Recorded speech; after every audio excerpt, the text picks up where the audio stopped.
So let's actually go ahead and host the meeting that we just created.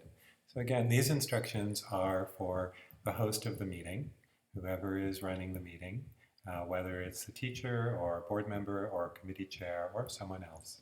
So for me, the easiest way to access this is to go to zoom.us in my browser.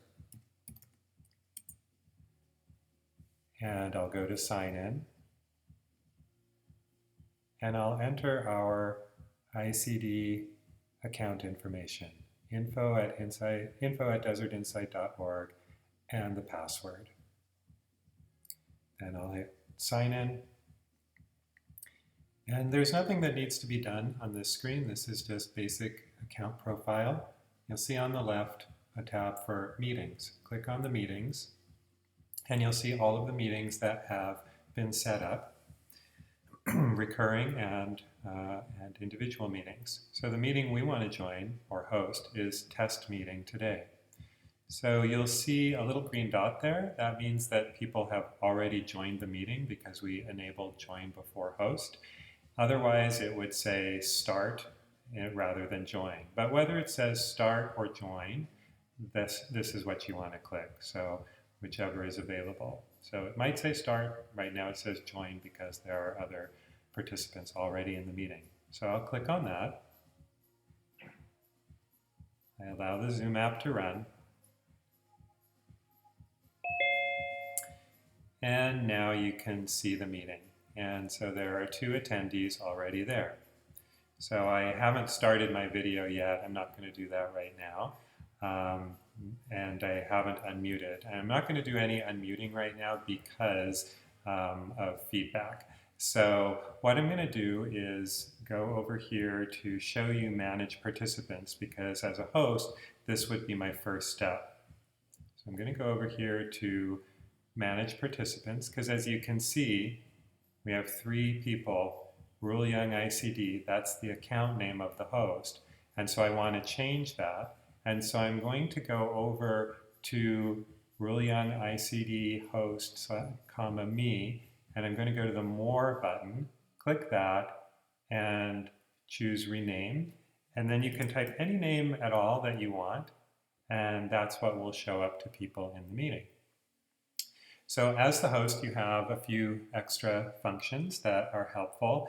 One is that you can see down here at the bottom, you can mute all or you can unmute all. So muting all can be very helpful if a lot of people have joined the meeting and not all of them know how to mute their microphones, and it's a lot of noise going on, or sometimes during a meeting people will accidentally unmute and you'll start hearing dogs barking and people cooking and who knows what. And so it's great to really know where that button is. So mute all is pretty important. You can also unmute people individually by scrolling over and then tapping unmute. I'm not going to do that right now because we get feedback because I am recording this.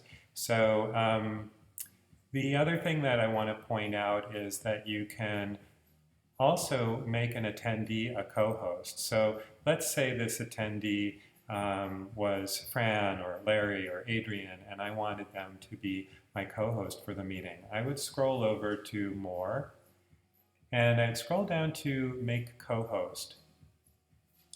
And then it would say Make Attendee the meeting co-host. I'd say yes. So now they're co-hosts, which means that they can also mute all or unmute all, which can be very helpful so that the host isn't the only person dealing with that. The other thing I want to show you is chat. So when you click on the chat button, it opens up another window, and you'll see this chat pane. This is where the chats appear. Down here is where you actually enter chat. So these are messages that everyone will see if the chat window is open.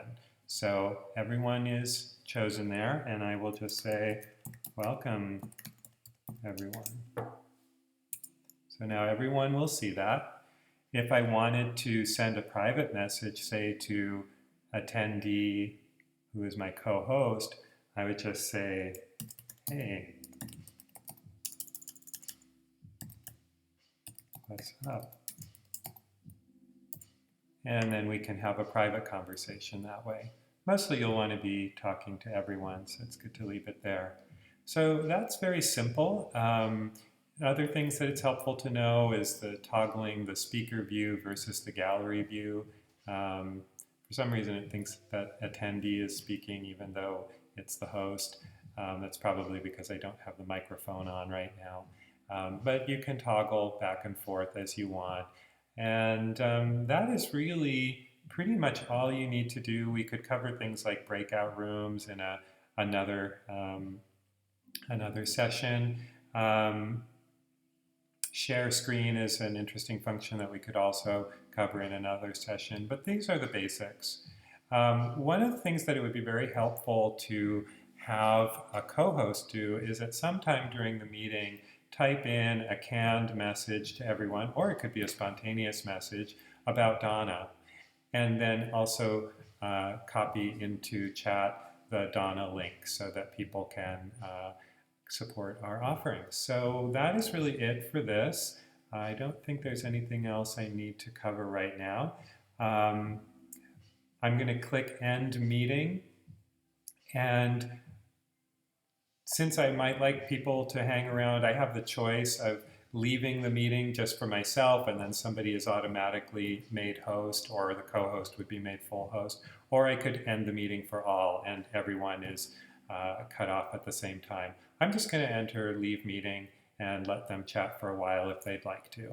And that's all I do. And now we are out, and I'm going to go back to Zoom, and I'm going to sign out.